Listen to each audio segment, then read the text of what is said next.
वंदे पन्नगभूषणं रगधरं वंदे पशूनां पतिं वंदे सूर्यशशाङ्कमणिनयनं वंदे मुकुन्द प्रियं वंदे भक्तिजनाश्रयं च वरदं वंदे शिवं शङ्करम् नारायणं नमस्कृत्य नरं चैव नरोत्तमं देवीं सरस्वतीं व्यास ततो जयमुदीरये। वंशे विभूषितकरा नवनीर्दावात् पीताम्बरादरुणबिम्बफलाधरोष्टा पूर्णेन्दु सुन्दरमुखादरविन्दनेत्रा कृष्णात् परं किमपि तत्त्वमहं न जाने।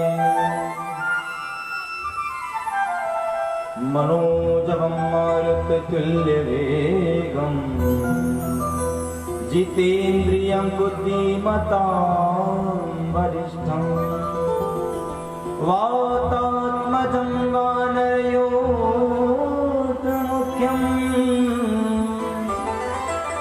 श्रीरामदूतं शरणं प्रपद्ये।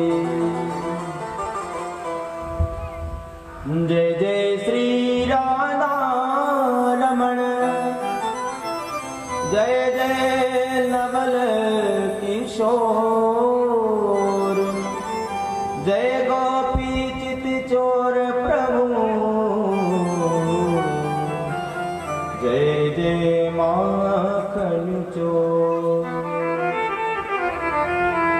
हे मेरे राधा रमण तुम सुन लो मेरी आग द्रग बिंदुओं से अपने बरसाओ प्रेम प्रभाव।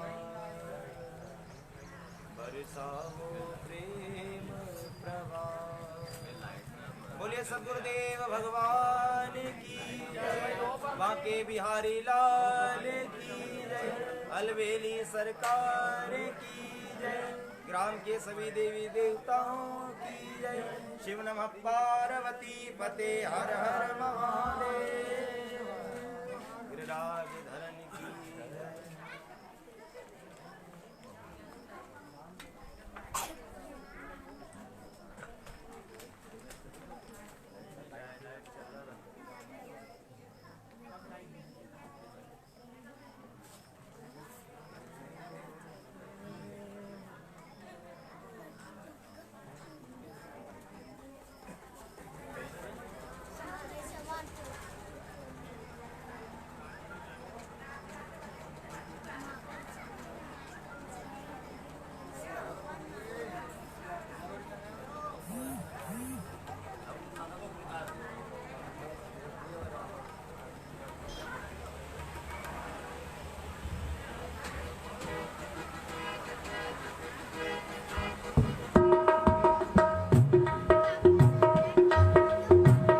कब मेरे मन में बसे श्री वृंदावन नाम, कब मेरे मन में आइए भाव से श्री वृंदावन नाम, तब रसना से दिल रटे, तब रसना से दिल रटे, सुख सोचा मासा हो, तब रसना से दिल रटे।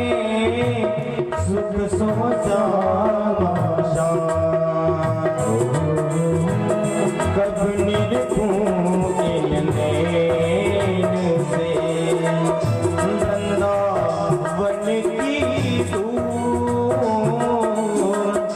कब निर्धूल से श्री वृंदावन की धूल जो रसिकन की परम प्रिया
बोलिए सद्गुरुदेव भगवान की जय। श्री वृंदावन बिहारी लाल की जय।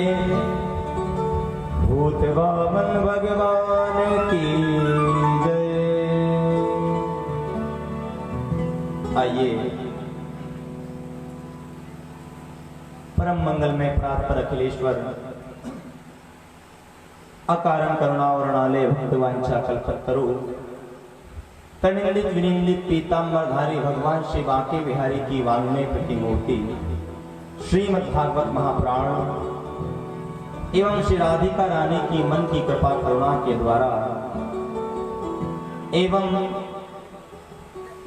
अनंत बलवंत हनुमान जी महाराज के चरणों में नमन करते हुए संत गुरुजनों की आभा को स्मरण करते हुए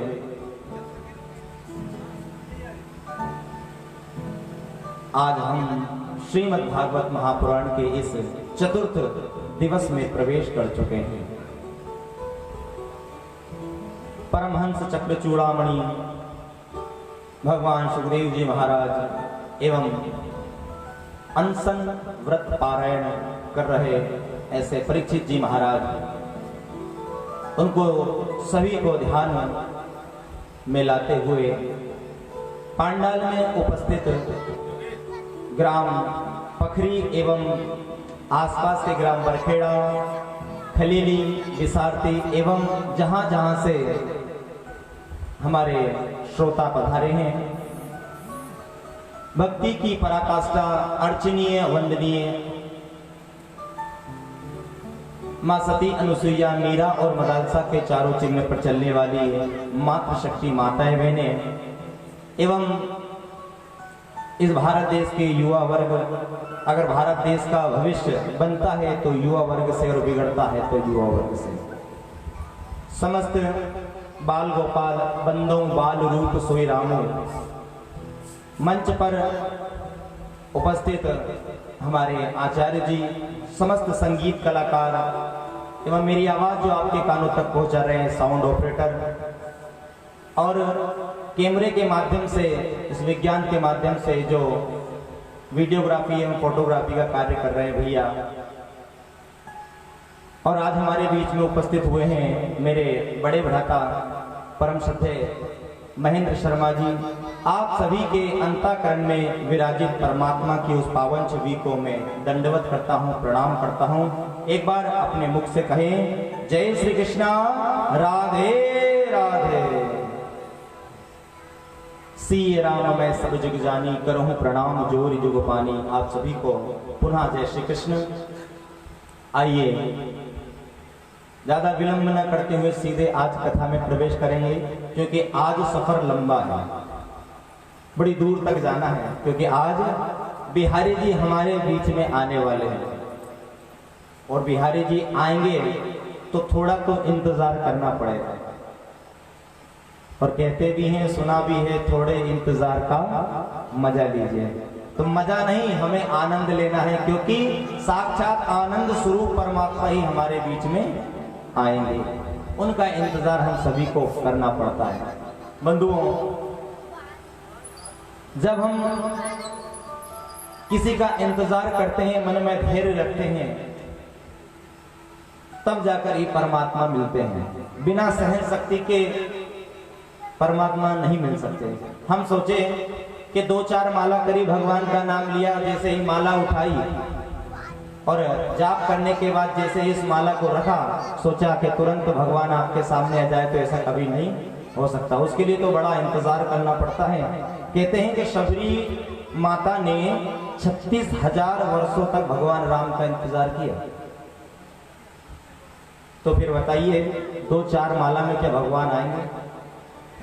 कितना धैर्य पक्का था उनका कि निरंतर एक ही कार्य था, सुबह उठना और अपने जहां निवास स्थान था उसकी सफाई करना, और वन से पुष्पों को चुनकर लाना, राह में बिछाना, रोज फल तोड़कर लाना, कि ना जाने कब मेरे राम जी आ जाए, किस दिन मेरे राम आ जाए। तो इतना धैर्य, इतनी सहन शक्ति रखनी पड़ती, तब जाकर कहीं भगवान आते हैं। और देखिए, सहन शक्ति रखनी पड़ती है, ये तो बिल्कुल सही बात है, लेकिन हमारा विश्वास नहीं टूटना चाहिए।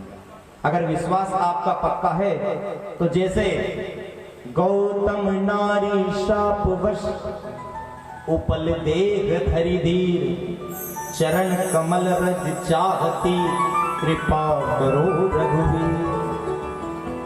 अहिल्या तो साक्षात अपने आप को पत्थर रूप में परिणित कर लिया। इतना उसका धैर्य पक्का था कि इंसान का शरीर छोड़कर, मनुष्य देह को त्याग कर उसने शिला का रूप धारण किया, और यही कहती है कि मुझे बस भगवान की चरण रज प्राप्त करनी है। अपने आप को पत्थर बना लिया।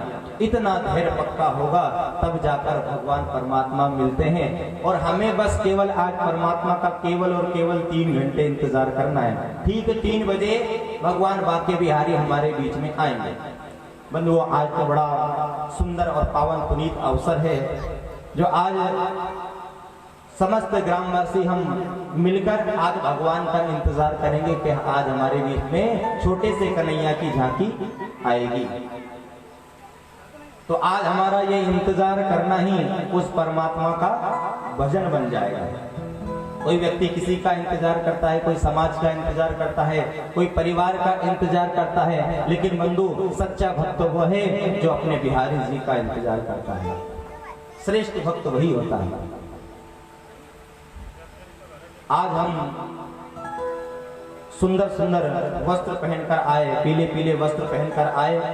आज हमारे ठाकुर जी भी इतने सुंदर लग रहे हैं, उनका श्रृंगार भी बहुत अद्भुत है। आप एक बार थोड़ा ठाकुर जी का दर्शन करो, मैं आपको दर्शन कराऊं, क्योंकि भगवान बांके बिहारी का जन्म उत्सव है, तो हमारे ठाकुर जी भी बढ़िया सुंदर सज कर आए हैं। बोलिए बांके बिहारी लाल की। और जब ये ठाकुर जी हमारे बीच में आज सुंदर सजकर आए हैं, तो आज हमें भी भगवान बिहारी जी का उसी जोर शोर से स्वागत करना है, क्योंकि बिहारी जी भी बिल्कुल सज धज रहे हैं। तो हमारा ये सजना सवरना, भगवान की कथा में ताली बजाना, नृत्य करना, मानो यही आज उस परमात्मा का भजन बन जाएगा। आज हम ये सोचे कि हम माला हमने नहीं करी, ठीक है नहीं की, लेकिन आज हम परमात्मा का इंतजार करें तो यही काफी है और यही हमारा भजन हो जाएगा। बंधुओं, दो भक्त भगवान का भजन करने के लिए बैठे, और जैसे ही भगवान का भजन उन्होंने प्रारंभ किया, दोनों की उम्र लगभग समान थी, लगभग 22-23 वर्ष दोनों की उम्र थी, युवा थे। और वे भजन करने के लिए बैठे तो आकाश से भ्रमण करते हुए नारद जी चले जा रहे थे। तो नारद जी की नजर पड़ी उन दोनों भक्तों पर, और उन भक्तों पर नजर पड़ी तो नारद जी बड़े खुश हुए कि आज मुझे बड़ा अच्छा लगा कि युवा वर्ग के दो बालक भगवान का भजन करने के लिए बैठे। बहुत अच्छा लगा देखकर, वरना आजकल ऐसा हो कहां पाता है, संभव नहीं हो पाता। देखा तो सोचा, मन में इच्छा हुई क्यों ना मैं जरा इनसे चर्चा कर लूं कि इनका भजन साधना कैसी चल रही है इन दोनों बालकों की। नारद जी ने फिर सोचा कि शायद मेरी वजह से इनकी साधना में विच्छेद उत्पन्न होगा, इनको मैं साधना करने देता हूँ। लेकिन फिर भी मन में जिज्ञासा हुई कि जरा मैं देखूं तो कि आखिरकार इनका भजन कैसा चल रहा है। जाकर नारद जी उन दोनों बालकों के पास पहुंचे और नारायण नारायण शब्द जब सुना तो आज दोनों बालकों ने आंख खोली और पूछा नारद जी ने, क्यों बेटा, जरा बताओ कि तुम्हारा भजन, तुम्हारी साधना, तुम्हारा तप कैसा चल रहा है। तो उन दोनों बालकों ने कहा कि नारद जी, हमारा भजन बिल्कुल ठीक चल रहा है, क्योंकि कहते हैं कि परमात्मा का दर्शन तब होता है जब किसी महात्मा का दर्शन होता है। तो हमें पक्का विश्वास है कि हमारा भजन अच्छा ही चल रहा होगा, क्योंकि हमें परमात्मा तो अभी तक नहीं मिले, लेकिन परमात्मा का मार्ग बताने वाले आप जैसे महात्मा हमें मिल गए। हमारा भजन अच्छा ही चल रहा है। बोले हाँ हाँ बेटा, तुमने ठीक कहा। लेकिन बंधुओं, मैं आपको बताऊं कि उन दोनों के अंदर, एक व्यक्ति के अंदर तो पूर्ण श्रद्धा थी और एक व्यक्ति के अंदर केवल दिखावा था। ध्यान रखना, बड़ी सुंदर बात है। एक के अंदर पूर्ण विश्वास था और दूसरे के अंदर विश्वास नहीं था, केवल दिखावा था। जिसके अंदर विश्वास था उसको देखकर केवल दिखाने के लिए भजन करने गया था। तो उन बालकों ने पूछा नारद जी से कि नारद जी, जरा हमें ये बताओ कि हमें भगवान का दर्शन करने के लिए अभी कितना दिन और भजन करना पड़ेगा। नारद जी ने कहा कि मैं ये तो नहीं बता सकता, लेकिन मैं परमात्मा से, भगवान नारायण से जाकर आप दोनों के बारे में चर्चा करूंगा और वो बताएंगे तो मैं तुम्हें जवाब दूंगा। बोले हाँ नारद जी, जरा पूछना परमात्मा से कि हमें अभी कितने दिन और भजन करना पड़ेगा। ठीक है, मैं तुम्हारी बात, तुम्हारा संदेश जरूर परमात्मा तक पहुंचाऊंगा। नारद जी आज वहां से चले और नारायण नारायण करते करते, भ्रमण करते हुए आज भगवान नारायण के पास पहुंचे। जैसे ही पहुंचे, देखिए परमात्मा तो अंतर्यामी है, उनको तो घट-घट की पता है कि क्या नारद के मन में है और क्या बालकों के मन में है। नारद जी ने पूछा कि प्रभु, आपको पता है कि दो बालक आपकी तपस्या करने के लिए बैठे हुए? बोले हाँ मुझे याद है। तो प्रभु मैं उनके बारे में पूछना चाहता हूँ। उनका कहना है कि उनको कितने दिन और अभी भजन करना पड़ेगा जब जाके उनके दर्शन हो, कितना समय लगेगा? उनने मुझसे पूछा है तो आप इसका जवाब दीजिए। तो भगवान नारायण कहते हैं कि सुनो नारद, उनमें एक व्यक्ति जिसके अंदर पूर्ण श्रद्धा है और एक व्यक्ति के अंदर बिल्कुल दिखावा है। तो नारद सुनना, जो दिखावा कर रहा है उसको अभी 3 जन्म और लेने पड़ेंगे, तब जाकर कहीं मेरा दर्शन हो सकता है। कितने जन्म? 3 जन्म। और जिसके अंदर श्रद्धा और विश्वास है, उसको जिस वृक्ष के नीचे वे बैठकर भजन कर रहे हैं, उस वृक्ष में जितने पत्ते लगे हुए हैं उतने जन्म अभी लेने पड़ेंगे, तब जाकर उसको परमात्मा का दर्शन होगा। नारद जी ने जब ये बात सुनी तो मन में भ्रम पैदा हो गया, शंका पैदा हो गई कि भला कैसी बात कर रहे हैं प्रभु, अरे जिसके अंदर श्रद्धा है उसको इतने जन्म, और जिसके अंदर कोई श्रद्धा नहीं है उनको मात्र 3 जन्म में आप मिल जाओगे। बोले हाँ नारद। नारद जी के मन में शंका तो थी, लेकिन परमात्मा की बात कौन टाले। कहा प्रभु कि मैं यही बात उनसे जाकर के कह दूंगा। बोले हाँ नारद, तुम सीधे जाकर उनसे कह देना। नारद जी चले नारायण नारायण करते, थोड़े दिन तो घूमते रहे लेकिन पहुंचे नहीं। लेकिन नारद जी को ऐसा लगा कि मुझे जाकर उन बालकों को बता देना चाहिए। देखिए, आपका ध्यान मैं कथा की ओर चाहूंगा, क्योंकि जब आप इधर उधर देखते हैं ना तो मुझे ऐसा लगता है कि मेरी कथा कहीं इधर उधर जा रही है। आप ध्यान कथा पर रखें। जो आ रहे हैं उनको आने दें, प्रेम से जो भी आए अपने स्थान को ग्रहण करें, क्योंकि आज तो विशाल जन समुदाय यहाँ पर उपस्थित होगा। भगवान जी का जन्म उत्सव है, उनके स्वागत के लिए सभी उपस्थित होंगे। तो आइए, बात चल रही थी कि नारद जी जब उन बालकों के पास पहुंचे और नारायण नारायण का शब्द हुआ, बालकों से पूछा कि बालकों, मैंने तुम्हारी बात भगवान के सामने रखी थी। बोले प्रभु, हमारे लिए क्या संदेश दिया है, आप जरा हमें बताइए। तो जिसके अंदर श्रद्धा नहीं थी, केवल दिखावा था, उसको नारद जी कहते हैं कि बेटा, तुम्हें अभी भगवान से मिलने के लिए 3 जन्म और लेने पड़ेंगे। तो जब कहा तो वह बालक उठा और अपनी माला को इकट्ठा किया, आसन को उठाया और अपने स्थान से चलने लगा, क्योंकि उसने सोचा कि जब 3 जन्म के बाद भगवान मिलेंगे तो मैं अभी से भगवान का भजन क्यों करूं। मुझे 3 जन्मों के बाद भगवान मिलना ही है, तो मुझे अभी भजन करने से मतलब नहीं, मैं जब मेरा 3रा जन्म होगा तभी मैं भजन कर लूंगा। और ऐसा कहकर चल दिया। अब नारद जी से उस एक और बालक ने पूछा कि नारद जी, जरा मुझे भी बताइए कि मुझे कितने जन्म और लेने पड़ेंगे। तो नारद जी ने कहा कि बेटा, तुम तो ऐसा करो कि तुम तो चल ही जाओ, क्योंकि परमात्मा ने तुम्हारे लिए जो संदेश दिया है वह बड़ा कठिन है।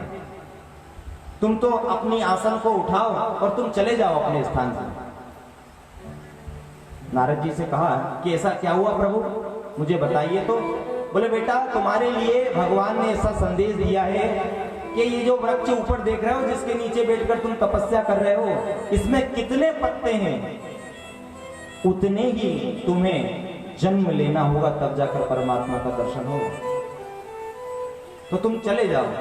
अब बंधुओं देखिए, जैसे ही कहा तो वह व्यक्ति अपनी माला को बंद उसने नहीं किया, अपनी आसन को नहीं उठाया, जब बल्कि उस व्यक्ति ने, उस बालक ने अपनी आसन पे खड़े होकर वह बालक आज नाचने लगा और कहने लगा, वाह भगवान ने कह दिया कि मुझे दर्शन देंगे, वाह भगवान ने कह दिया मुझे दर्शन देंगे, वाह भगवान ने कह दिया मुझे दर्शन देंगे। और बंधुओं, जैसे ही वे उछल उछल कर नाचने लगा, आज चक्र सुदर्शनधारी भगवान श्री नारायण आज उसके सामने उपस्थित होते हैं। और जैसे ही उपस्थित हुए और आज जैसे ही देखा उस बालक ने कि वाह मेरे प्रभु ने मुझे दर्शन दिए, वाह मुझे प्रभु ने दर्शन दिए। बंधुओं, उस बालक ने भगवान के दर्शन किए, लेकिन नारद जी को ये बात नहीं पहुंची। नारद जी कहते हैं कि वाह प्रभु, भक्त के सामने ही झूठा कर दिया। अभी तो आप कह रहे थे कि इतने पत्ते जिसमें इस पेड़ में लगे हुए इतने जन्म लेने पड़ेंगे, कम से कम मेरे जाने का इंतजार ही कर लेते, मैं यहाँ से चला जाता तब इसको दर्शन दे देते।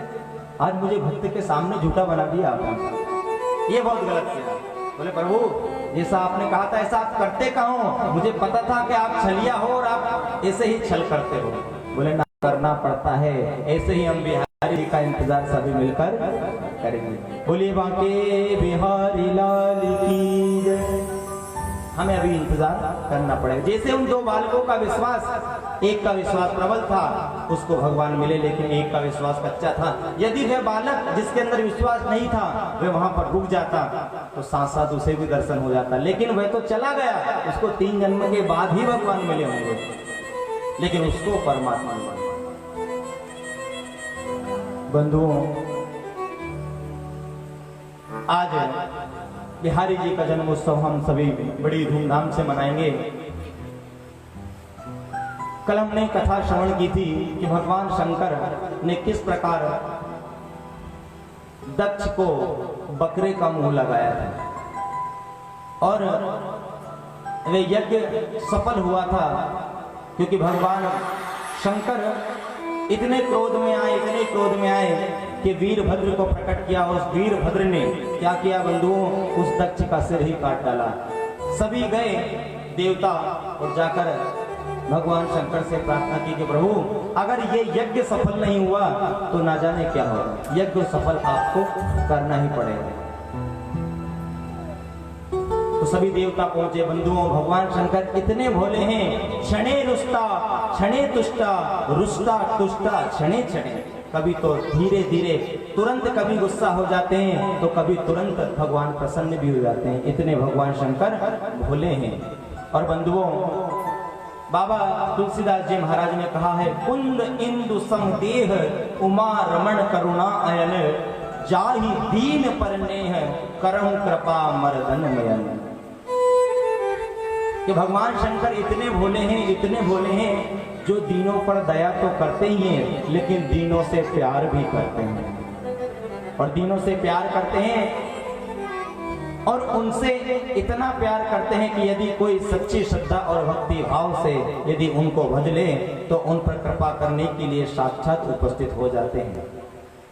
वे गुण अवगुण नहीं देखते, लेकिन आपका प्रणाम यदि उनके चरणों में अच्छा हो जाएगा तो वे निश्चित ही आपको दर्शन देने के लिए उपस्थित हो ही जाते हैं। ऐसा भगवान शंकर का स्वभाव है। भगवान का एक नाम हुआ आशुतोष। क्या नाम हुआ, जरा बोलो ना एक बार, आशुतोष। आशु का अर्थ जो, आशु का मतलब होता है तुरंत और तोष मतलब होता है संतुष्ट। जो तुरंत संतुष्ट हो जाए वही आशुतोष हो सकता है। ऐसे ही भगवान शंकर को हम सभी कहते हैं आशुतोष। बंधुओं, दक्ष ने कितना अपराध भगवान का किया था, लेकिन भगवान ने उसके अवगुण को नहीं माना। अगर चाहते तो यज्ञ सफल नहीं होता, लेकिन फिर भी बार बार जब देवताओं ने प्रार्थना की तो भगवान शंकर वहां पर उस यज्ञ को सफल करने के लिए आए। ये दक्ष इतना अहंकार में डूब गया था, बार बार एक ही बात करता कि मैं ऐसा करूंगा, मैंने ऐसा किया, मैं ऐसा करने वाला हूं, बार बार मैं करता था। तो बंधु, भगवान शंकर ने काय का मुंह लगाया, बकरे का, कि तू अब इस मुंह से हमेशा मैं कर।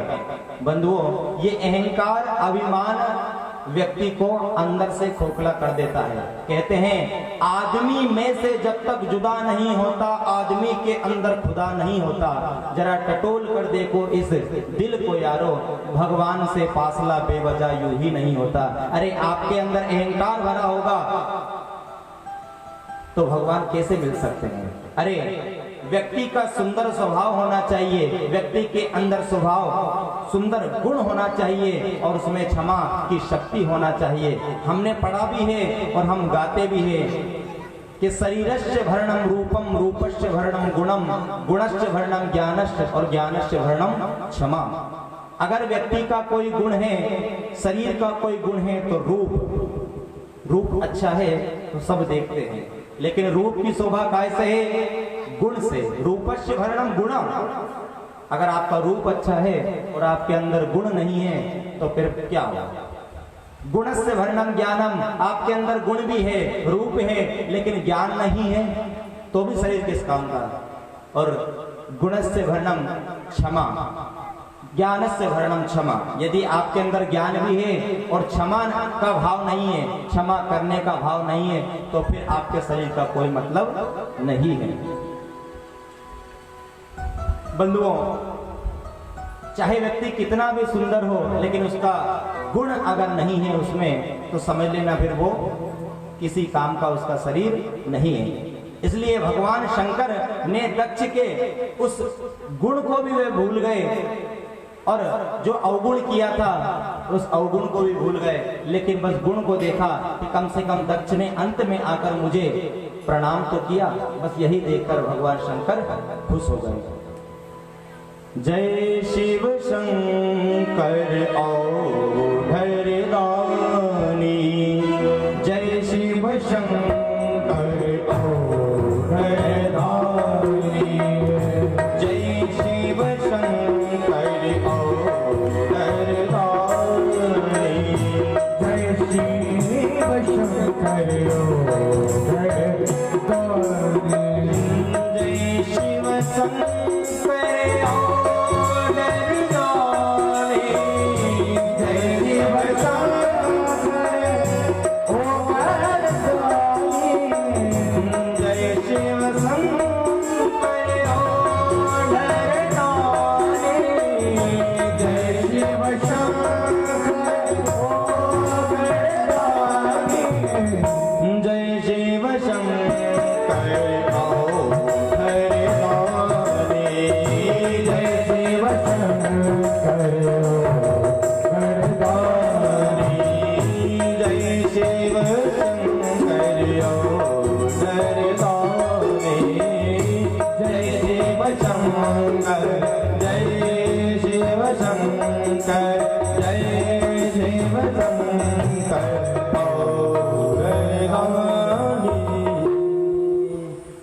शंकर भगवान की जय। बंधुओं, दक्ष का समस्त अवगुण भगवान भूल गए और आज उस पर दया की है। आगे की कथा में हम प्रवेश करें। बंधुओं, इस कथा का केवल एक ही औचित्य है कि चाहे कुछ भी हो, लेकिन व्यक्ति को अहंकार नहीं करना चाहिए, मद में कभी भी नहीं खोना चाहिए। अगर किसी प्रकार का गुण व्यक्ति के पास है और यदि दूसरों के जख्मों पर किसी का मरहम नहीं लगाए तो फिर क्या मतलब। अर्थात यदि कोई आपसे कुछ बात पूछे तो उससे कड़वी बात ना बोलते हुए उसे अच्छी बात, मीठी बात बोलो, ताकि उसका मन, उसका दिल दुखी ना हो। बंधुओं, फूल की तरह जो खिलता होगा और सबसे झुककर जो मिलता होगा, सबसे बड़ा होगा उसी का पद जो सबसे मीठी बातें बोलता होगा। इसलिए सबको सबसे अच्छा बोलो, मीठा बोलो, ऐसा इस कथा का संदेश है। आइए, कल हमने उत्तानपाद की कथा श्रवण करने के लिए बोला था। आइए उनके वंश का वर्णन हम श्रवण करें। बंधुओं, उत्तानपाद राजा, सबसे पहले समझे कि उत्तानपाद क्या है। तो जिसके ऊपर पैर हो, नीचे सर हो, वही उत्तानपाद हो सकता है। और उत्तानपाद और कोई नहीं, हम सभी जीव जितने भी यहाँ पर बैठे हैं, हम सभी उत्तानपाद हैं। क्योंकि जब हम माँ के गर्भ में होते हैं ना, तो हम भी, हमारे पैर भी ऊपर और नीचे सर होता है। हम सभी जीव उत्तानपाद हैं। और उत्तानपाद राजा की दो रानियां हैं, एक का नाम है सुनीति, एक का नाम है सुरुचि। और हम सभी जीवों की भी दो ही मति होती है, दो ही पत्नी होती है। कितनी पत्नी होती है? दो। एक है हमारी मनमानी बुद्धि और एक है हमारी शास्त्रगत नीति। ये हमारी दो पत्नियां बताई गई है। एक जो रुचि के अनुसार कार्य करे वे हमारी मनमानी बुद्धि है, और एक जो नीति के अनुसार कार्य करे वे हमारी शास्त्र अनुसार बुद्धि है। तो सुरुचि के यहाँ हुए उत्तम और सुनीति के यहाँ पर हुए ध्रुव जी महाराज। बोलिए ध्रुव जी महाराज की जय। ये भगवान के बड़े भक्त हुए। बंधुओं, कथा आती है कि एक दिन ध्रुव जी महाराज अपने पिता की गोद में बैठना चाहते थे, क्योंकि उनके पिता की गोद में सुरुचि का पुत्र उत्तम बैठा हुआ था। तो ध्रुव ने सोचा कि मैं भी अपने पिताजी की गोद में बैठना चाहता हूँ। तो जैसे ही आज ध्रुव जी महाराज अपने पिता उत्तानपाद राजा की गोदी में बैठने के लिए चले, तो बंधुओं पास में बैठी थी सुरुचि। और जैसे ही आज उत्तानपाद राजा ने अपने बेटे ध्रुव को बिठाने के लिए हाथ बढ़ाया, तो आज सुरुचि ने रोक दिया। अरे अरे अरे क्या करते हो, उसको इस गोद में मत बिठाओ, उसका अधिकारी वो नहीं है। बोले देवी वो भी मेरा पुत्र है। कि नहीं नहीं, वो इस गोद का अधिकारी नहीं है, इस गोद का अधिकारी है तो केवल और केवल उत्तम। और ये ध्रुव नहीं बैठ सकता क्योंकि ये मेरी सौतन का पुत्र है। किसका पुत्र है? सौतन का। इस पर पूर्ण रूप से मेरे पुत्र उत्तम का ही अधिकार है।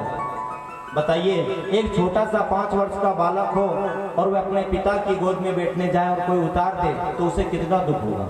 ध्रुव उतरकर रोने लगा और जोर जोर से किलोल करने लगा, उसकी आंखों से अश्रु बहने लगे। जब अश्रु बहने लगे ना, तो छोटे छोटे बालकों ने जाकर मैया से कह दिया कि मैया मैया सुनो, तुम्हारे बेटे ध्रुव को बड़ी माता ने सुरुचि माता ने पिता की गोद में बैठने से मना कर दिया। तो ध्रुव बहुत जोर जोर से रो रहा है। आज वह सुनीति माता पहुंची और ध्रुव को समझाते हुए कहती है कि बेटा बेटा तू चिंता मत कर, तू रो मत। बताइए, आज की कोई माता होती तो क्या वह ऐसा करती? अगर आज की कोई माता होती ना, तो वो तो यूं कहती कि बराबर के हिस्सेदार हैं मेरे बेटा जी। अगर जितना हक उत्तम का है उतना ही हक मेरे बेटे ध्रुव का भी है, और नहीं तो केस तुरंत लग जाता अगर आज की कोई महिला होती तो। लेकिन सुनीति ने ऐसा नहीं कहा। सुनीति ने कहा कि बेटा तू चिंता मत कर, तेरी माँ ने ऐसा क्या कह दिया? बोले माँ, बड़ी माँ ने कहा कि अगर तुझे उत्तानपाद राजा की गोद में बैठना है तो सबसे पहले तू जा, भगवान का भजन कर और भगवान से प्रार्थना करके जब भगवान तेरे सामने उपस्थित हो जाए तो उनसे मांगना कि जब तुझे अगला जन्म मिले तो मेरी कोख से मिले। ऐसा मुझसे माँ ने कहा। अर्थात यहाँ पर उस सुरुचि ने माँ के गर्भ को भी लज्जित किया है। अगर तू भगवान को प्राप्त करे तो उससे यही वरदान मांग, और भगवान को भी लज्जित किया है। क्या कहा? भगवान से ये मांग कि तू मेरी गर्भ से जन्म ले, तब जाकर तू उत्तानपाद राजा के गोद में बैठ सकता है। लेकिन सुनीति ने ऐसा नहीं कहा। सुनीति ने कहा कि वाह ध्रुव, क्या बात कही है बड़ी माँ ने तुझसे,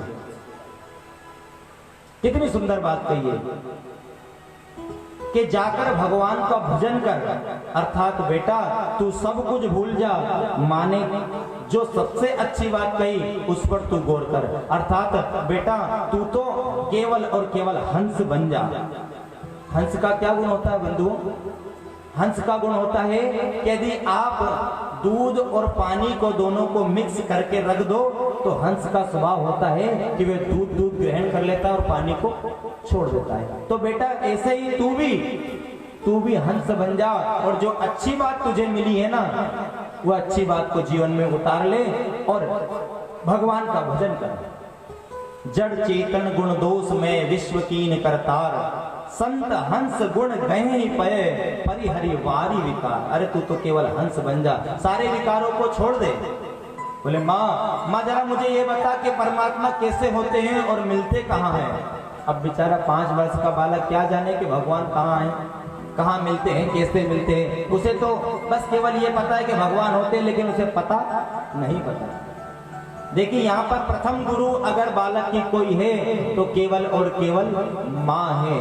अगर माँ शिक्षा अच्छी प्रदान कर दे अपने बच्चों को तो समझ लेना कि बालक का जीवन सुधर जाएगा। लेकिन बालक यदि माँ भी धुंधली की तरह हो तो फिर तो धुंधकारी की तरह जीवन बिगड़ना ही है। इसलिए माताओं से मेरा विशेष आग्रह है कि अपने बालक को ऐसी शिक्षा दे। अगर वो कुछ चोरी करे तो पहले दिन ही उसको सबक सिखाएं, लेकिन आपने पहले दिन उसको नहीं रोका तो आज तो उसने छोटी चोरी की है, लेकिन धीरे धीरे ज्यादा दिन उसको नहीं लगेंगे, वो बड़ी चोरी करने लग जाएगा। इसलिए माताओं से विशेष आग्रह है कि अपने बालकों पर विशेष ध्यान दे, क्योंकि प्रथम गुरु कौन होती है? माँ। तो माँ बताओ ना मैं क्या करूं, कहाँ भगवान मिलेगा? तो माँ कहती है हरि व्यापक सर्वते समाना, हरि व्यापक सर्वते समाना, हरि व्यापक सर्वते समाना, हरि व्यापक सर्वते समाना, प्रेम ते प्रकट होई में जाना, प्रेम ते प्रकट होई में जाना, प्रेम ते प्रकट होई में जाना, प्रेम ते प्रकट होई में जाना। क्या कहा बेटा कि भगवान तो हर जगह व्याप्त है, कण कण में सृष्टि के भगवान व्याप्त है, बस उसे ढूंढने के लिए प्रेम की आवश्यकता होती है, पवित्र संकल्प की आवश्यकता होती है। तो बेटा तुझे भगवान मिलेगा, तू जाकर ढूंढ, सच्ची लगन अगर तुझ में है तो परमात्मा मिल जाएगा। बंधुओं, इस सृष्टि की सबसे पहली किंग मेकर कौन है? माता सुनीति, सबसे बड़ी किंग मेकर, जिसने अपने पुत्र ध्रुव को 36,000 वर्ष राज्य करवा दिया। इतना उनको भगवान के द्वारा आशीर्वाद मिला था, सबसे बड़ी किंग मेकर। अगर बच्चे को राजा बना सकती है तो केवल और केवल माँ, और बच्चे को भिखारी बना सकती है वो भी माँ।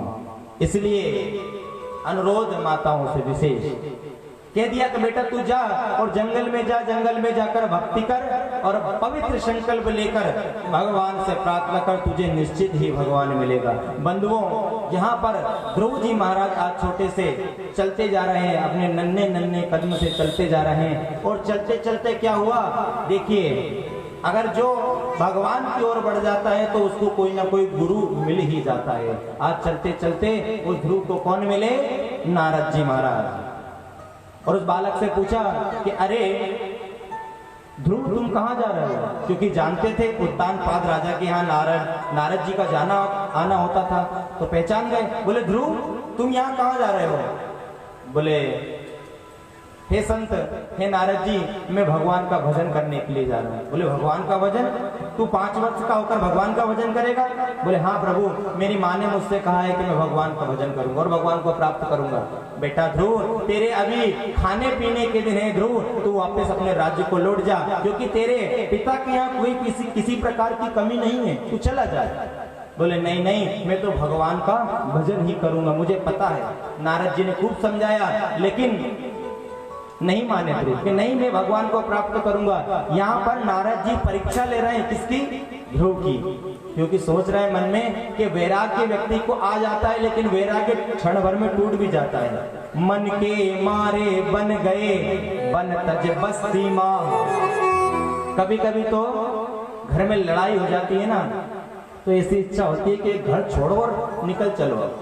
रहने का मतलब नहीं, इतनी भयंकर लड़ाई हो जाती है, कभी भाई से, कभी पत्नी से, कभी पिता से, और कि अब तो भगवान का भजन करो, लेकिन फिर जैसे ही जंगल में जाती है तो पुनः घर की याद आ जाती है कि मेरे बिना ना जाने मेरे बेटे का क्या हो रहा होगा, बेचारा खूब रो रहा होगा, मैं ही उसको संभालता हूँ। तो अपने नाती और पोते की याद आ जाती है, तो वापस लौट आते हैं। तो ऐसे ही नारद जी परीक्षा ले रहे हैं कि ये मरकट वैराग्य तो नहीं है। मरकट मतलब बंदर। बंदर क्या करता है, उसका स्वभाव होता है एक डाली पर बैठता नहीं है, तुरंत दूसरी डाली पर, फिर तीसरी डाली पर वो घूमता रहता है। तो कहीं मरकट वैराग्य गुरु तुम्हारा ऐसा तो नहीं है? तो पूर्ण रूप से परीक्षा ली और परीक्षा ली। नारद जी ने कहा कि सुनो ध्रुव, कि भगवान ऐसे नहीं मिलते। बोले प्रभु मुझे बताओ कैसे भगवान मिलते हैं? तो नारद जी ने अपनी चोटी की गठान खोली, और जैसे ही गठान खोली तो वह धरती को स्पर्श कर गई। बोले जिनकी इतनी बड़ी बड़ी दाढ़ियां हैं, जटाएं हैं, उनको भी भगवान नहीं मिलते, तो तुझ 5 वर्ष वाले को मिल जाएंगे? जिनकी लाखों वर्ष की तपस्या, हजारों वर्ष की तपस्या जिनकी, उनको भगवान नहीं मिले, तो तुझ 5 वर्ष को मिलेंगे? कि प्रभु आप ठीक कहते हो कि हजारों वर्ष जो तपस्या करते हैं उनको भी भगवान नहीं मिलते, तो मुझ 5 वर्ष वाले को कैसे मिलेंगे? तो ध्रुव कहता है कि मुझे विश्वास है, क्योंकि मेरी माँ कभी झूठ नहीं बोलती। देखने कितनी सुंदर बात कही। क्या कहा कि मुझे विश्वास है, मेरी माँ ने मुझसे कहा है कि मुझे परमात्मा मिलेंगे, और मेरी माँ कभी झूठ नहीं बोलती है। सख्त राहों पर सफर आसान लगता है, सख्त राहों पर सफर आसान लगता है, और ये तो मुझे माँ की दुआओं का असर लगता है। और नारद जी से उसने कह दिया कि सुनो नारद जी, मेरी माँ झूठ नहीं बोलती, इसका प्रमाण मैं आपको अभी बता दूं। बोले क्या? बोले ये कि परमात्मा को प्राप्त करने के लिए किसी संत की, किसी गुरु की आवश्यकता होती है। मेरा आधा काम तो अभी होगा, क्योंकि मुझे आप जैसे आज संत स्वरूप परमात्मा नारद जी के आज मुझे दर्शन हुए। बोले वाह बेटा, तूने ठीक कहा, तेरा आधा काम तो हुआ, लेकिन बिना मंत्र के पूर्ण काम नहीं हो सकता। तेरे पास अभी गुरु मंत्र नहीं है। तो नारद जी कहते हैं कि मैं तुझे गुरु मंत्र दूंगा, तू चिंता मत कर। तो ध्रुव बोला कि एक बात बताओ कि गुरु तो बड़ी मुश्किल से मिलते हैं, आप पहले से ही क्यों कह रहे हैं कि मैं आपको गुरु मंत्र दूंगा? आप पहले से क्यों कह रहे हैं ये बात? बोले बेटा, गुरु भी चाहता है कि उसका शिष्य पक्का हो, और मुझे विश्वास हो गया कि ध्रुव तेरी लगन सच्ची है, तेरा विश्वास पक्का है, इसलिए मैं पूर्ण विश्वास से कहता हूं कि सबसे पहले तो तू आ और मेरी गोद में बैठ जा। आज नारद जी ने उस ध्रुव को उठाया और गोद में बिठा लिया और कहा, बंदऊ बाल रूप सोई रामो। आज उस ध्रुव को प्रणाम करते हुए बोले कि ध्रुव, अरे एक शिक्षक को होना चाहिए चाणक्य, और चाणक्य घूमता है चंद्रगुप्त की तलाश में। एक समर्थ रामदास ढूंढता है अपने शिवा को, एक शिक्षक अपने खास उस शिष्य को ढूंढता है जो उसका नाम रोशन कर दे। एक शिक्षक भी चाहता है कि इन 40 बच्चों में कौन बच्चा है जो मेरे नाम को रोशन और अच्छी नौकरी को प्राप्त करे। एक गुरु चाहते हैं कि मेरा अभिष्ट और कोई नहीं हो सकता, मेरा अभिष्ट केवल और केवल ध्रुव है, ध्रुव ही मेरा नाम रोशन कर सकता है। बोले नारद जी, आप तो पहले से ही सब बात कहे जा रहे हो, पहले गुरु मंत्र तो दो। बोले हाँ, मैं गुरु मंत्र दूंगा, तू चिंता मत कर, लेकिन उससे पहले मैं तुझसे कुछ सवाल पूछना चाहता हूँ। बोले आप गुरु मंत्र दो, इसके बाद में आप कुछ भी पूछना। जिद हो गई। बोले नारद जी बोले कि ध्रुव जरा मेरी बातों का थोड़ा उन पर विचार तो कर लो। कि नहीं, आपने कह दिया ना कि मेरी माँ की बात सत्य है, आपको विश्वास है, तो मुझे गुरु मंत्र दो। तो भगवान नारद जी ने यहाँ पर ध्रुव को गुरु मंत्र दिया, और गुरु मंत्र देने के पश्चात कहा कि बेटा, इस गुरु मंत्र को लेकर तुम मधुबन में जाओ और वहां जाकर यमुना के पावन कुलीन पर जाकर खूब भगवान का भजन करो। बोले ठीक है। अब मेरा एक प्रश्न ये है, आप तो बाद में पूछना, लेकिन मैं कुछ आपसे पूछना चाहता हूँ कि आप मुझे ये बताओ कि आप मुझे मधुबन में भजन करने के लिए क्यों भेज रहे हो? क्योंकि मंत्र तो कहीं भी सार्थक हो सकता है। अगर मैं यहाँ बैठकर करूं तो भी मंत्र उसका फल देगा, मैं किसी भी जगह बैठकर करूं तो भी फल देगा, लेकिन जरा ये तो बताओ कि तुम मुझे मधुबन में क्यों भेज रहे हो? जब इतनी बात सुनी तो नारद जी इतने खुश हुए कि जिज्ञासु हो तो तेरे जैसा हो ध्रुव। अरे कितनी जिज्ञासा, हर एक बात को तूने पूछ लिया कि मधुबन में क्यों पहुंचा रहे हो? तो जरा मैं तेरी बात का उत्तर दूं, उससे पहले तू मेरे 4 प्रश्नों का उत्तर दे। देखिए चल रहा है, क्योंकि एक गुरु अपने भक्त की, अपने शिष्य की परीक्षा ले रहा है। गुरु करो जान के और पानी पियो छान के। अरे गुरु करने से पहले उनको टटोला जाता है। ऐसे ही ध्रुव जी टटोल रहे नारद जी को, नारद जी टटोल रहे किसको? ध्रुव जी को। दोनों आपस में परीक्षा ले रहे हैं। तो जरा ये बता ध्रुव, एक पुष्प है, एक फूल है, और ये भगवान के चरणों में जाना चाहता है, तो उसको कितने प्रकार के कष्ट उठाने पड़ेंगे? तो ध्रुव जी ने तपाक से उत्तर दिया, तुरंत कहा कि नारद जी 2 प्रकार के कष्ट इसको उठाने पड़ेंगे। कितने प्रकार के? 2 प्रकार के। बोले ध्रुव कौन कौन से? बोले एक तो ये कि इसे डाली से अलग होना पड़ेगा, और दूसरा ये कि इस डाली से इसका जीवन चल रहा था, इसलिए इसे जो रस प्राप्त हो रहा था वह रस अब इसको नहीं मिलेगा, इसलिए इस फूल को 2 प्रकार के कष्ट उठाने पड़ेंगे। बड़ा गजब का उत्तर दिया, और ध्रुव से कहा कि वाह, बहुत सही उत्तर तुमने दिया। अब जरा ये बताओ कि इसी फूल को यदि भगवान के चरणों में माला भरकर चढ़ना है तो इसको कितने प्रकार के कष्ट उठाने पड़ेंगे? तो ध्रुव ने सोचा विचार किया तो नारद जी से कहा कि नारद जी इसको 3 प्रकार के कष्ट उठाने पड़ेंगे। दो तो वही कि एक तो इसे अपने अस्तित्व को खोना, एक तो वही कि इसे डाल से अलग होना पड़ेगा और अपना जीवन जहां से चल रहा है उसको छोड़ना पड़ेगा, और तीसरा ये है नारद जी मैं आपसे क्या कहूं कि एक लोहे की सुई आएगी और इसको भेद कर निकल जाएगी। ये तीसरा प्रकार का कष्ट इसको भोगना पड़ेगा। 3 प्रकार के कष्ट। नारद जी ने सुना तो बड़े खुश हुए कि वाह वाह ध्रुव तूने क्या बात कही है, 3 प्रकार के कष्ट इस फूल को होंगे। नारद जी ने फिर पूछा कि जरा एक बात और बता कि यदि इसी पुष्प से इत्र बनाना है और इत्र को भगवान के चरणों में लगाना है, इत्र से भगवान को नहलाना है, तो इसको कितने प्रकार के कष्ट उठाने पड़ेंगे?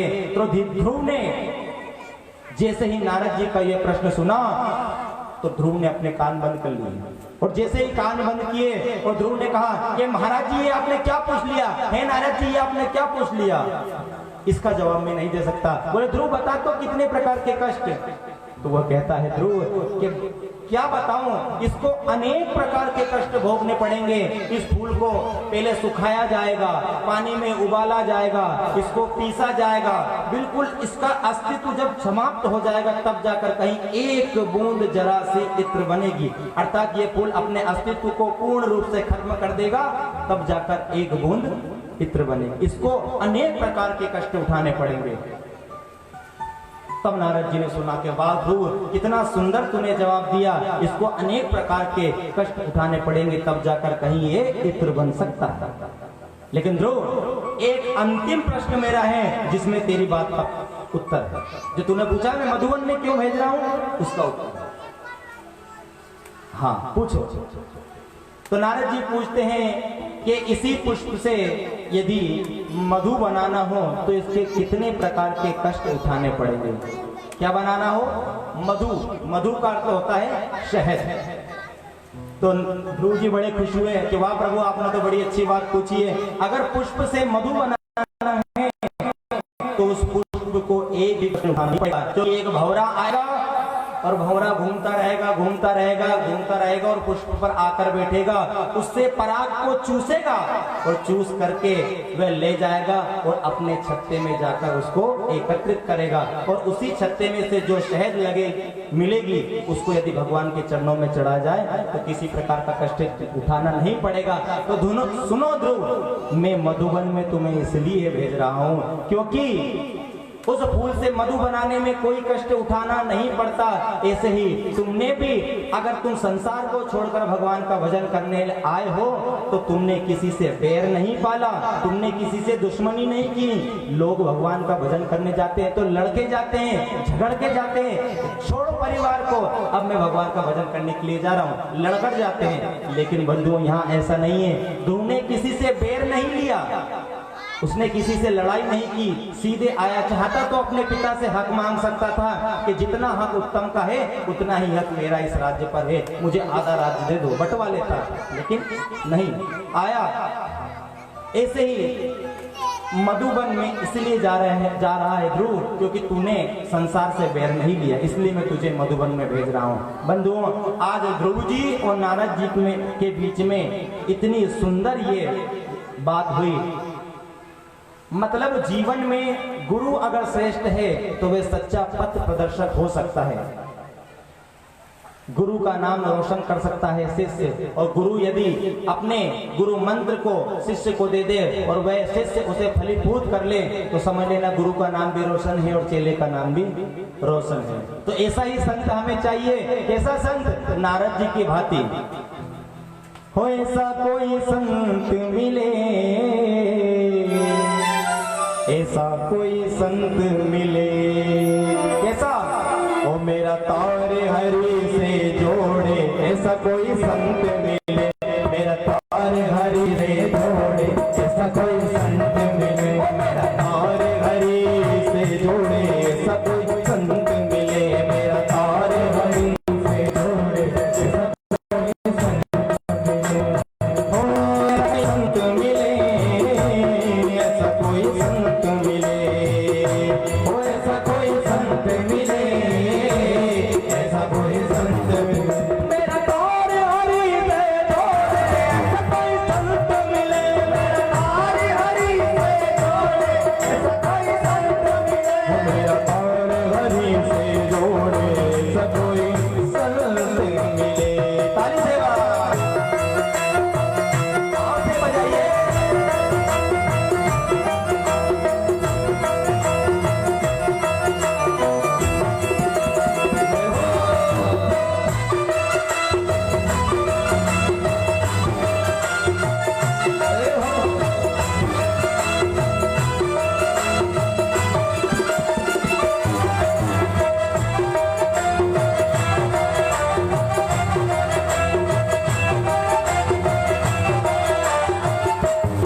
कृपा से, परमात्मा की कृपा से भक्त संत का दर्शन नहीं होता।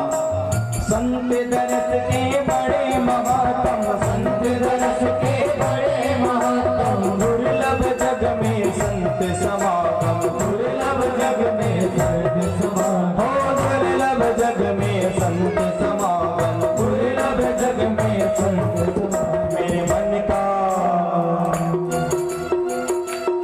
ओ मेरे मन का रस्ता मोड़े, ऐसा कोई संत मिले, ओ मेरे मन का रस्ता मोड़े, ऐसा कोई संत मिले, ओ मेरा तार हरि से जोड़े, ऐसा कोई संत मिले, मेरा तार हरि से जोड़े, ऐसा कोई संत मिले, ओ ऐसा कोई संत मिले, ऐसा कोई संत मिले, ओ ऐसा कोई संत मिले, ऐसा कोई संत मिले, मेरा तार हरि से जोड़े, ऐसा कोई संत मिले, मेरा तार हरि से जोड़े, ऐसा कोई संत मिले, मेरा तार हरि से जोड़े, ऐसा कोई संत मिले, मेरा तार हरि से जोड़े, ऐसा कोई संत मिले।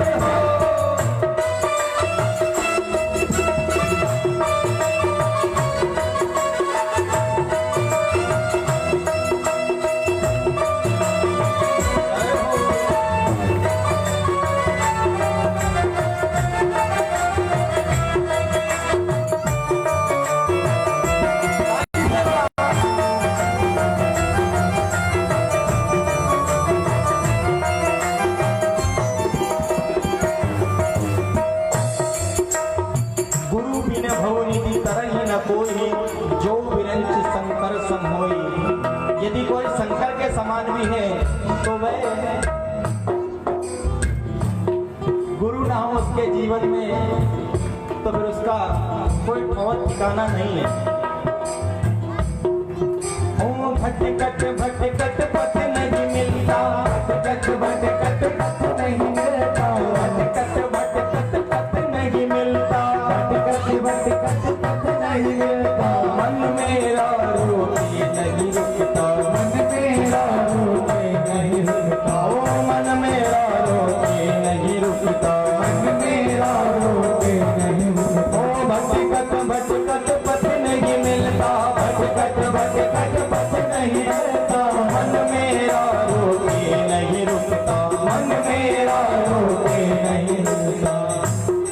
ओ मेरे मन के रोके घोड़े, ऐसा कोई संत मिले, मेरे मन के रोके घोड़े, ऐसा कोई संत मिले, मेरे मन के रोके घोड़े, ऐसा कोई संत मिले, मेरे मन के रोके घोड़े, ऐसा कोई संत मिले, मेरा तार हरि से जोड़े, ऐसा कोई संत मिले, मेरा तार हरि से जोड़े, ऐसा कोई संत मिले, हो ऐसा कोई संत मिले, ऐसा कोई संत मिले, ऐसा कोई संत मिले, ऐसा कोई संत मिले, मेरा तार हरि से जोड़े, ऐसा कोई संत मिले, मेरा तार हरि ऐसा कोई संत मिले, मेरा तार हरि से जोड़े, ऐसा कोई संत मिले, मेरा तार हरि से जोड़े, ऐसा कोई संत मिले, मेरा तार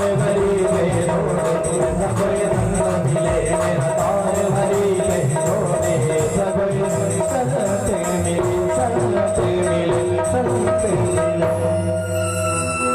हो ऐसा कोई संत मिले,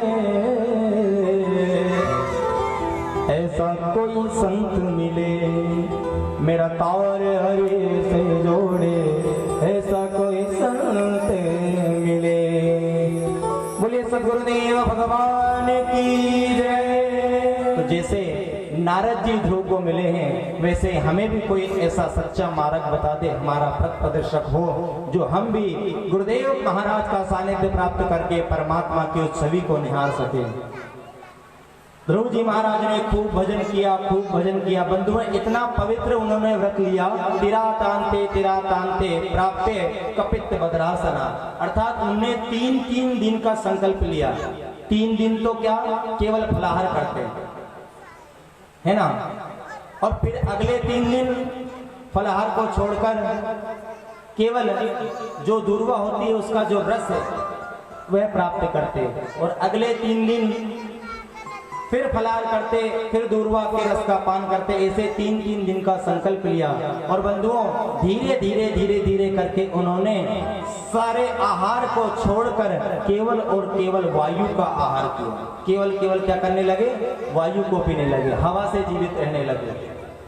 और बंधुओं भजन करते जब जपने लगे ओम नमो भगवते वासुदेवाय, तो आज पूरी वायु को उन्होंने ब्रह्मरंध्र पर चढ़ाकर आज बड़े ही श्रद्धा और भक्ति भाव के साथ ओम नमो भगवते वासुदेवाय का जाप करने लगे। इधर देवता घबराए, हे प्रभु हमारी सांस अवरुद्ध हो रही है। पशु पक्षी भी सोचने लगे न जाने श्वास कहाँ गई, हमारा कंठ अवरुद्ध क्यों हो रहा है। तो बंधुओं इतना भजन किया कि पूरे ब्रह्मांड में एक ही आवाज आ रही है, ओम नमो भगवते वासुदेवाय। सूरज भी अपने कण के माध्यम से कह रहा है ओम नमो भगवते वासुदेवाय। चंद्र भी अपनी चांदनी को समेटते हुए कहता है ओम नमो भगवते वासुदेवाय। पक्षी भी जोर से कलरव करते हैं ओम नमो भगवते वासुदेवाय। यमुना के पावन पुलिन से उस धारा से आवाज आने लगी ओम नमो भगवते वासुदेवाय। गाय भी रंबा कर कहने लगी ओम नमो भगवते वासुदेवाय। वृक्ष भी झूम कर कहने लगे ओम नमो भगवते वासुदेवाय। हवा भी जोर से बहने लगी, कहने लगी ओम नमो भगवते वासुदेवाय। यहाँ तक कि सृष्टि के समस्त कण से केवल एक ही आवाज आ रही थी, ओम नमो भगवते वासुदेवाय नमः, ओम नमो भगवते वासुदेवाय नमः, ओम नमो भगवते वासुदेवाय नमः। ये आवाज पूरे सृष्टि में गूंजने लगी। जब सृष्टि में गूंजने लगी सभी देवता भगवान के पास पहुंचे, क्यों प्रभु हमारा कंठ अवरुद्ध क्यों हो रहा है। तो प्रभु कहते हैं कि सुनो, पूरी वायु को केवल और केवल ध्रुव ने अपने ब्रह्मरंध्र पर चढ़ा रखा है। बोले ध्रुव, बोले हाँ 5 वर्ष का बालक है और मेरा भजन कर रहा है, और मैं अब जाऊंगा और उसका दर्शन करूंगा। कितनी विचित्र बात कही। अरे भगवान तो भक्त को दर्शन देने के लिए जाते हैं, लेकिन भगवान स्वयं कहते हैं कि मैं जाऊंगा और ध्रुव का दर्शन करूंगा। लक्ष्मी जी बैठी हुई थी पास में, बोले प्रभु 5 वर्ष का? बोले हाँ देवी मात्र 5 वर्ष का है, और उसका भजन इतना पक्का है केवल वायु का आहार करके भगवान का भजन कर रहा है। बोले प्रभु कि आप कितने निष्ठुर हो, तभी तो कलयुग के जीव आपको पत्थर मानते हैं, क्योंकि आपका दिल पिघलता नहीं। अरे छोटा सा बालक है, 2-4 दिन में दर्शन दे देते, 6 महीने तक उसको परेशान किया। अरे अब तो दर्शन दो। बोले रुक जा, अभी जाऊंगा देवी, तुम चिंता मत करो। बोले प्रभु कब जाओगे? उसके प्राण निकल जाएंगे। बोले उसके प्राण नहीं निकलेंगे, जब तक मैं उसके दर्शन नहीं करूंगा उसके प्राण नहीं जाएंगे। बोले देवी थोड़ा शांत, थोड़ा और रुको। बोले प्रभु जल्दी करो, नहीं तो मैं जा रही हूँ, मैं उसको उठाकर यहीं लेकर आऊंगी, क्योंकि छोटा सा बालक है। बोले देवी रुको, अगर तुम्हें दर्शन करना है तो तुम भी चलना, लेकिन थोड़ा रुक जाओ, उसका भजन पक्का होने दो। जब भजन पक्का हुआ, संकल्प शक्ति आज उन्होंने अपने मन में भगवान की झांकी बनाई और उस झांकी का दर्शन करते हैं और भगवान का भजन करते जाते हैं। समय बीता, इधर भगवान ने सोचा शायद अब वो समय आ गया जब मैं ध्रुव के दर्शन जाकर करूंगा। ध्रुव के पास पहुंचे हैं, और जैसे ही पहुंचे तो पहले तो ध्रुव के दर्शन किए खूब आराम से। कितना धन्यवाद है उस ध्रुव का जो भगवान दर्शन कर रहे हैं। लक्ष्मी जी ने अपना हाथ अंक बढ़ाया कि मैं ध्रुव को गोद में ले लूं, तो भगवान ने मना कर दिया, लक्ष्मी जरा ठहरो, थोड़ा दर्शन तो कर लो ध्रुव का। अरे प्रभु अब तो मुझे अपने ध्रुव को गोद में लेना है। कि रुक जाओ, थोड़ा रुक जाओ, दर्शन करो। लेकिन ध्रुव जी अभी तक आंख नहीं खोल रहे, केवल भगवान दर्शन कर रहे हैं, क्योंकि ध्रुव के अंदर झांकी किसकी है? परमात्मा की झांकी है। शांताकारं भुजगशयनं पद्मनाभं सुरेशं विश्वाधारं गगनसदृशं मेघवर्णं शुभांगं श्रीलक्ष्मीकान्तं कमलनयनं योगविद्यागम्यं वंदे विष्णु भवभयहरं सर्वलोकैकनाथं। ऐसी सुंदर छवि भगवान के अंदर बनी हुई है। तो भगवान समझ गए कि ऐसे आंख नहीं खोलेगा, और भगवान ने अपनी माया के माध्यम से जो छवि अंदर बनी हुई थी उस छवि को गायब कर दिया। और जैसे ही छवि गायब हुई तो ध्रुव विकल होते हुए उठा और जैसे ही देखा आंख खोली तो जो छवि अंदर थी आज वही छवि आज बाहर दिखाई दे रही है। कस्तूरी तिलकम ललाट पटले वक्षस्थले कौस्तुभ्यम नासाग्रे वरमोक्ति करतले वेणु करे कंकणम सर्वांगे हरिचंदनम तुलितम कंठे च मुक्तावली गोपस्थिति परिवेष्टितो विजयते गोपाल चूड़ामणि। और जैसे ही देखा ना तो ध्रुव तो दंग रह गया कि आज साक्षात परब्रह्म परमात्मा मेरे सामने उपस्थित हुए हैं और साथ में कौन है? लक्ष्मी जी। जब दर्शन किया तो 5 वर्ष का बालक कुछ बोल नहीं पाया तो सोचा मन में स्तुति करूं तो कैसे करूं, कैसे इनका नाम लूं, कैसे क्या करूं। भगवान समझ गए कि इसके अंदर अभी बोलने का सामर्थ्य नहीं आया। अरे जिसके सामने भगवान साक्षात उपस्थित हो तो वह और बोल क्या सकता है, फिर तो बस केवल वह एक टक निहारता ही है। भगवान बाके बिहारी ने अपने शंख को कपोल पर स्पर्श करवाया। जैसे ही स्पर्श करवाया ना तो चारों वेदों का ज्ञान आज ध्रुव जी के अंदर सरस्वती के भांति बहने लगा और आज बोलने की शक्ति आई। क्योंकि भगवान जब दर्शन देते हैं तो मूकम करोति वाचालम पंगुम लंघयते गिरिम। जो मूक होता है, गूंगा होता है, वह भी पंचम स्वर में बोलने लगता है। अरे जो लंगड़ा होता है वह भी भगवान के द्वार पर जाने लगता है। ऐसी शक्ति भगवान के दर्शन से आ जाती है। ध्रुव स्तुति करने लगा। ध्रुव ने बड़ी सुंदर स्तुति की। बंधुओं, भगवान कहते हैं कि ध्रुव तूने बड़ी तपस्या की, जरा मांग तुझे क्या चाहिए। बंधुओं, जब भगवान के दर्शन हो जाते हैं ना तो फिर मांगने की शक्ति नहीं देती। फिर क्या मांगे, क्योंकि जब परमात्मा के दर्शन हो गए, अरे जिन पर भगवान बाके बिहारी कृपा कर दे उन्हें और किसी कृपा की आवश्यकता नहीं होती। ध्रुव कहने लगा कि प्रभु मैं आप छोटा सा बालक, आपको क्या जान सकता हूँ, आपसे क्या मांग सकता हूँ। मेरी इच्छा आप कुछ भी मांगने की नहीं है। भगवान बोले अरे तुझे अपने पिता की गोद में बैठना था। बोले प्रभु अब पिता नहीं, अब मैं तो केवल और केवल परम पिता की गोद में बैठूंगा। आज भगवान ने ध्रुव को उठाया, अपनी गोदी में बिठाया और माता लक्ष्मी लाड़ कर रही है। बताइए कितना कितना अच्छा वह समय होगा जब साक्षात परब्रह्म की गोद में ध्रुव बैठा हुआ है और माता लक्ष्मी लाड़ कर रही है। बोले ध्रुव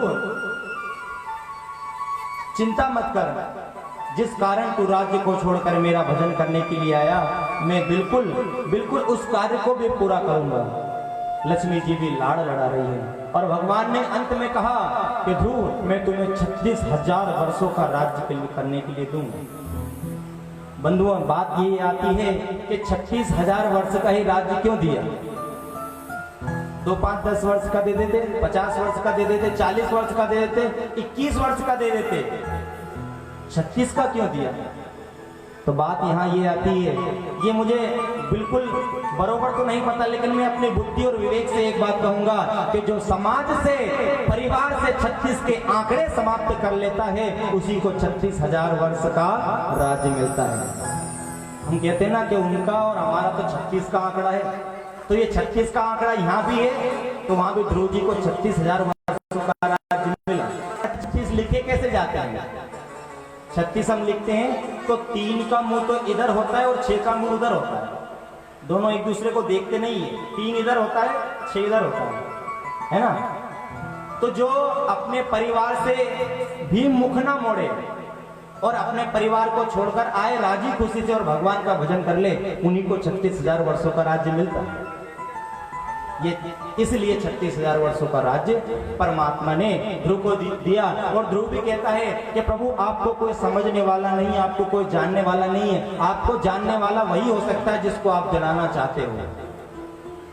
जो जानहि तहि देहु जनाए, जो जानहि तहि देहु जनाए, जानत तुमहि तुमहि के जाए, जानत तुमहि तुमहि हो जाए।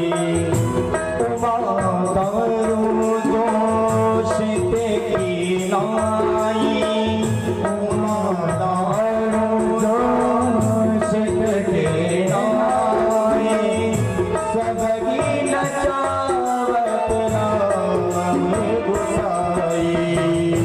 जो जाएगी नहीं देव जलाए, जो जाएगी नहीं देव देव देव जलाए। प्रभु आपको वही जान सकता है जिसको आप जनाना चाहते हो। और प्रभु उमा दारू जोशित की नाती नाई सबही नचावत राम गोसाई। अरे पूरे संसार के रचाने वाले आप हो और नचाने वाले भी आप हो। अरे एक कठपुतली का खेल दिखाने वाला व्यक्ति होता है और कठपुतली उसके इशारों पर नाचती है। वे अपने हाथों से जैसा वे करवाना चाहता है वैसा ही वे कठपुतली नाचती है। ऐसे ही प्रभु मैं जानता हूँ कि और कोई नहीं। अरे मुझे आज आपके दर्शन हो रहे हैं तो ये आपकी इच्छा है। बंधुओं, माँ का आशीर्वाद कभी विफल नहीं जाता। सख्त राहों पर सफर आसान लगता है, ये मुझे मेरी माँ की दुआओं का असर लगता है। क्योंकि माँ महात्मा और परमात्मा, माँ ने आशीर्वाद दिया तो कौन मिले? महात्मा। और महात्मा ने आशीर्वाद दिया तो कौन मिले? अरे जहां से माँ की कृपा और गुरुदेव की कृपा जहाँ बरसती हो वहां तो परमात्मा मिलना ही है। यदि आपकी आत्मा शुद्ध और निर्मल होकर भगवान के चरणों में जाती है तो समझ लेना कि आपको परमात्मा निश्चित ही मिलना है। बंधुओं, जिज्ञासा इतनी व्यक्ति के अंदर होनी चाहिए जितनी ध्रुव के अंदर जिज्ञासा थी, वैसे ही जिज्ञासा हमारे अंदर भी होनी चाहिए। एक बार की बात है कि गांव के बाहर एक संत बैठे हुए थे। संत के पास ज्यादा कुछ सामग्री नहीं थी, केवल एक कमंडल, अपना साथ में डंडा था और कुछ वस्त्र थे और कुछ नहीं था। तो कुछ माताओं बहनों ने जो जल भरने के लिए गांव से बाहर जाती थी, उनने देखा कि आखिरकार ये संत यहाँ बैठे तो कैसे बैठे हैं। बंधुओं, माताओं बहनों की हृदय की यदि बात समझें तो ये है कि इनको कोई संत दिख जाए, गुरु दिख जाए, ये वहां पहुंच ही जाती है कि जरा बताओ कि मेरे बेटे की नौकरी अभी तक नहीं लगी है और मेरे यहाँ कोई पुत्र नहीं है, जाकर पूछने ही लगती है, बस दिख जाए। क्योंकि इनका हृदय इतना पवित्र होता है, इतना निर्मल होता है कि कोई संत का दर्शन हो जाए तो बस पूछने लगती है। तो इनने मन में सोचा कि ये संत यहाँ कैसे बैठे हैं, जरा थोड़ी उनसे बात हम पूछ ले चलकर। तो वे माताएं बहनें 4-5 थी, जाकर पहुंची और गुरुदेव से पूछा कि हे संत देवता, आप यहाँ पर कैसे बैठे हैं? थोड़ा गांव में भी आओ तो थोड़ा भिक्षावृत्ति कर लो, थोड़ा अनाज वगैरह मिल जाए। बोले नहीं, मुझे किसी भिक्षावृत्ति करने की आवश्यकता नहीं, मुझे परमात्मा देता है और मेरी उदर पूर्ति आराम से होती है। तो प्रभु हे संत, तो ऐसा करो, अगर आप ऐसे भिक्षावृत्ति नहीं करते हो तो थोड़ी कथा, कोई कीर्तन भजन गांव में चलकर कर दो। तो उन्होंने कहा कि नहीं, मैं यही ठीक हूँ। क्योंकि जो संत होते हैं वे नगर में नहीं जाया करते हैं। अरे वे तो अवधूत होते हैं और उनको नगर से बाहर ही सुख और चैन मिलता है। बंधुओं, जो नगर में भटके वो संत नहीं हो सकते। नारद जी जब इस पृथ्वी पर घूमने आए थे तो उनने कितना एक आश्चर्यचकित दृश्य देखा कि वे एक आश्रम में गए। किसके आश्रम में? मौनी बाबा के आश्रम में। मौनी बाबा के आश्रम में गए तो वहां इतना शोर हो रहा है, तो बड़ा आश्चर्य हुआ। देखो, आश्रम तो मौनी बाबा का और आवाज इतनी जोर से आ रही है। दूसरे आश्रम में गए तो पूछा कि ये किसका आश्रम है? बोले ये ब्रह्मचारी जी का आश्रम है। तो ये बच्चे किसके खेल रहे हैं? कि ये ब्रह्मचारी जी की है। तो बताओ, ब्रह्मचारी जी का आश्रम और बच्चे किनके घूम रहे हैं? ब्रह्मचारी जी के। ये कोई बात हुई? तो संत जो सच्चे होते हैं वे नगर में नहीं जाया करते, हुए तो बाहर ही होते हैं। तो उन महिलाओं ने क्या किया, गांव में आकर अपने जो गांव का पटेल और सरपंच वगैरह जो होते हैं, बड़े बड़े नागरिक, उनसे कहा एक संत गांव के बाहर बैठे हुए। बोले अच्छा, तुम गांव में लेकर आओ, कथा वथा करवा लो, जब आए हैं तो थोड़ा कीर्तन हो जाएगा भगवान के मंदिर में। तो 2-4-5 गांव वाले गए और जाकर के गए तो उनने पूछा कि हे संत भगवंत, थोड़ा गांव में चलिए, आप यहाँ इस प्रकार बैठे हमें अच्छा नहीं लग रहा है, थोड़ा प्रसाद वगैरह आप गांव में चलकर लीजिए। बोले नहीं, मुझे कोई समस्या नहीं, मैं अच्छा हूँ। बोले प्रभु ऐसा करिए कि हमारी इच्छा थोड़ी कथा सुनने की है, अगर आपकी इच्छा हो तो हमें सुना दीजिए। बोले आपकी कथा सुनने की इच्छा है? बोले हाँ। तो मैं कथा कह तो दूंगा, लेकिन मुझे पक्का जिज्ञासु चाहिए कथा सुनाने के लिए। बोले हाँ प्रभु, जो भी व्यवस्था होगी, हमारी खूब सुनने की जिज्ञासा है, हम पूरे गांव के चाहते हैं कि आप कथा करें। बोले नहीं नहीं, मैं कैसे मान लूँ? तो सब लोग गए, मनाया उनको कि आप प्रभु हमें कथा सुनाइए। तो जैसे जैसे संत मान गए और जाकर गांव में पहुंचे, और गांव वालों ने इतनी सुंदर व्यवस्था की कि बढ़िया तखत लगाया, मंच बनाया, सुंदर हार फूल लगाए और पूरे गांव के बैठ गए। बोले अब संत आने वाले हैं, कथा शुरू होगी। संत आए, आकर के व्यासपीठ को प्रणाम किया और आकर व्यासपीठ पर बैठे, और उन्होंने सबसे पहले एक ही प्रश्न पूछा कि ये बताओ कि भगवान है या नहीं है। तो जितनी भी जनता थी, श्रोता थे, सबने कह दिया कि हाँ भगवान है। जैसे ही कहा भगवान है, तो संत भगवान ने व्यासपीठ को प्रणाम किया और पुनः अपने स्थान से चले गए और सीधे उसी वृक्ष के नीचे बैठ गए जहां पर वो पहले बैठे हुए थे। अब सब लोग बताओ, अगर 100-200 श्रद्धालु सामने बैठे हुए और कोई संत ऐसे कर दे तो सबके मन में आश्चर्य होगा कि बताओ, केवल ये पूछा कि भगवान है, तो हमने कह दिया कहाँ है, लेकिन वो इतना सुन के चले गए। अब गांव वालों ने विचार किया कि यार करे क्या। वापिस गए संत के पास और जाकर फिर पूछा, क्यों प्रभु आपने बोला था कथा सुनाएंगे, लेकिन आपने कथा ही नहीं सुनी, कथा ही ना सुनाई। बोले मैंने तुमसे पूछा था कि भगवान है, तुमने कह दिया भगवान है। जब भगवान है तो फिर तुम्हें सुनाने की जरूरत क्या है, तुम्हें पता ही है पहले से। तो जब भगवान है तो उसकी कथा सुनने से क्या मतलब? कि नहीं नहीं प्रभु, हमारी इच्छा है थोड़ी, आप कथा सुनाओ। अब देखो, उनने हाँ उधर कर दिया कि हाँ चलो ठीक है मैं आऊंगा। अब इधर गांव वालों ने विचार बनाया कि अब अगर वो अपन से पूछे ना कि भगवान है कि नहीं है, तो अपन कह देंगे भगवान नहीं। सबने विचार बना लिया। व्यास पीठ पर बैठे और उन्होंने फिर वही प्रश्न किया, क्यों बताओ भगवान है या नहीं है? तो सभी गांव वालों ने जवाब दिया कि भगवान नहीं है। संत जी उठे, प्रणाम किया, वापस